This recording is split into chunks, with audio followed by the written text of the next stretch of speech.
Um dos participantes da autoestrada A83, na Escócia Ocidental, um local de perigo elevado, teve pelo menos 9 grandes deslizamentos de terra desde 2007. Mais de 100 milhões de dólares foram gastos em programas de fortalecimento do solo e outros, mas nenhum dos projetos funcionou. Isso porque a luta não era contra fenômenos naturais, mas contra animais.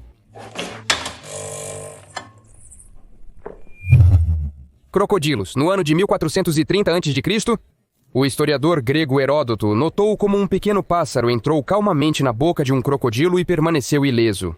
Em seu livro História, Heródoto escreveu que os crocodilos, por viverem na água, estão sempre cobertos de sanguessugas, sem poder se livrar delas sozinhos. É aqui que precisam da ajuda dos pássaros, que comem os parasitas. Tudo faz sentido e todos estão satisfeitos. Heródoto sabia do que falava.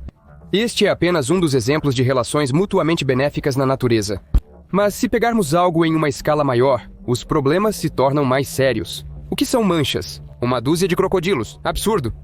De acordo com um estudo realizado em 2018, os carrapatos infectam 80% da população mundial de gado bovino. Você tem ideia do tamanho disso? Se carrapatos e gado não coabitarem por um longo período, a infecção pode levar à morte. Nos outros casos, o gado adoece, emagrece, produz menos leite e tem problemas reprodutivos. É quase impossível remover carrapatos sozinho. Eles são muito pequenos e se prendem firmemente à pele. E o que fazer quando houver carrapatos? Apenas removê-los não é suficiente? E então eles vêm para ajudar. Os pássaros bufagos são pequenas aves de bico brilhante que se sentam em grandes mamíferos, selvagens ou domésticos, para comer parasitas. Eles comem qualquer coisa: carrapatos, pequenos insetos, larvas de ovelhas. Em resumo, isso parece um típico exemplo de parceria, seja lá o que for. Os esquilos até ajudam os ursos negros, alertando-os sobre a aproximação de pessoas. Embora os ursos negros tenham um bom olfato e audição, a visão deles não é tão boa. Tudo é tão ruim que você pode se aproximar deles sem ser notado, se o vento não estiver soprando do seu lado. Apesar disso, os ursos negros conseguem escapar dos humanos e até mesmo dos caçadores, graças aos pássaros. Os esquilos têm boa visão e emitem sinais de alerta quando um perigo se aproxima. Caçadores! Falso alarme! Agora, por favor, levante-se comigo. Tudo está positivo. As aves são providas de comida, lactação e proteção contra predadores, parasitas e doenças. Sincera reciprocidade. Ok, eu não faria essas perguntas se tudo fosse tão simples. Por muito tempo, cientistas consideraram bois almiscarados e seus donos um exemplo clássico de mutualismo, uma simbiose ideal. Mas, na verdade, os pássaros não ajudam ninguém além de si mesmos. Talvez eles salvem os rinocerontes para benefício próprio. Não estou afirmando que os pássaros planejam coletar mais parasitas de um rinoceronte vivo, pois um morto se deteriora rapidamente. Esses pássaros já se transformaram em vampiros há muito tempo. Isso é perigoso. Sem brincadeira, os morcegos vampiros se alimentam de mamíferos e realmente comem carrapatos. Eles sempre esperam até que os carrapatos estejam cheios de sangue. Ou seja, eles não impedem os parasitas de transmitir a infecção. Para o morcego, um carrapato cheio é como um ravioli com recheio excelente. Claro, você pode morder um vazio, mas por quê? Vamos supor que eles matam carrapatos cheios com mais frequência do que os famintos, mas e se não parasse por aí? Os carrapatos de boi realmente amam sangue, e por isso estão dispostos a abrir feridas antigas em animais ou até mesmo, segundo rumores, a criar novas para morder. Eles também têm penas e cera de ouvido de mamíferos no menu, mas isso já é muito estranho, até mesmo para vampiros. Pensando bem, isso é bastante ofensivo. Um pássaro que deveria ajudar com a constante dor de cabeça de parasitas pousa em você, mas crava suas garras na sua pele, alargando-a e começando a beber seu sangue. E esse processo não é de todo indolor. Até as moscas agem de maneira mais humana. Muitos deles têm uma substância na saliva que funciona como anestésico. Por isso pode ser difícil perceber que você já está sendo mordido por um inseto sugador de sangue. Os escorpiões não têm nenhum anestésico na saliva, no ferrão ou nas garras, o que significa que todas as suas ações são extremamente desagradáveis. Mas se olharmos para os animais que se tornaram vítimas do parasita alado, não é muito notável que eles sentem alguma coisa.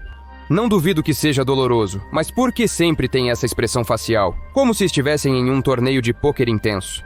Os animais, mesmo quando gravemente feridos, agem como se nada tivesse acontecido. Mas não pode ser que a natureza tenha lhes dado uma insensibilidade total à dor. Tudo funciona um pouco diferente. Pequenos animais, como coelhos, não mostram que estão sofrendo para não se tornarem presas fáceis para os predadores. No final, eles escolhem a presa mais fraca. Mas até mesmo os predadores enfrentam dificuldades. Sinais de fraqueza podem arruinar sua reputação, tornando-os vulneráveis. Quando se está em constante luta por recursos e posição na hierarquia, não se pode simplesmente sentar e sofrer. Os caras não vão entender. Eu queria dizer... Claro, as pessoas também podem suportar a dor, mas a natureza foi além e adicionou alguns métodos inconscientes de alívio da dor. Um grito ou palavrão pode acionar uma reação natural de lutar ou fugir, o que pode reduzir a dor. Então, da próxima vez que você bater o dedo do pé na quina e não conseguir se conter, culpe a ciência. Voltando aos escorpiões do deserto e suas vítimas. Geralmente os pássaros não fazem buracos do zero, apenas alargam os que já existem. E, provavelmente nessa situação, é melhor perder um pouco de sangue do que morrer de alguma doença. No final, ao menos alguns carrapatos são comidos antes de morder. Muitos agricultores estão convencidos de que é assim que funciona. Cálculos mostram que um pássaro pode comer cerca de 400 carrapatos por dia, totalizando aproximadamente 146 mil anualmente. Alguns deles poderiam ter causado uma doença. Assim, há apenas vantagens e nenhuma perda financeira, especialmente porque os esquilos trabalham de graça. Sim, eles bebem um pouco de sangue, mas todos têm defeitos. Ademais, combater parasitas com métodos modernos, isto é, utilizando várias substâncias químicas, é dispendioso e arriscado. Deixar o gado completamente desprotegido também não é uma opção. Apenas um tipo de carrapato causa perdas anuais de quase 14 bilhões de dólares para o mundo todo. Não surpreende que os agricultores estejam dispostos a lidar com pássaros vampiros para proteger seus negócios.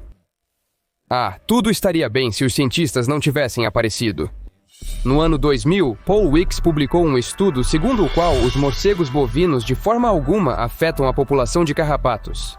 Weeks passou bastante tempo afastando as aves do gado, na expectativa de um grande aumento nos parasitas, o que não ocorreu. Além disso, constatou-se que a incidência de doenças no gado não aumentou, enquanto o número de feridas diminuiu.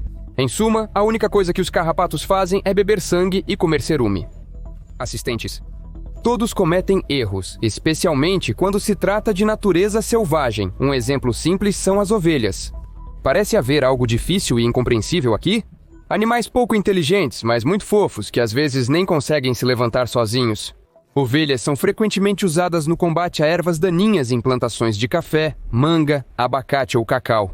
Muito conveniente e grátis, pois não precisamos pagar pelas ovelhas e bois. Além disso, são ecologicamente corretos. Mas lembra-se das estranhas lesmas do início do vídeo com as quais as pessoas têm lutado por mais de 10 anos? Lesmas das quais nada pode salvar? Pode parecer estranho, mas as ovelhas resolveram isso. Steve, que diabos? Você deveria ter removido os detritos, não causar um deslizamento na rodovia. Mas não há detritos? Não. De fato, é simples. As raízes das plantas fixam o solo, evitando erosão e deslizamentos.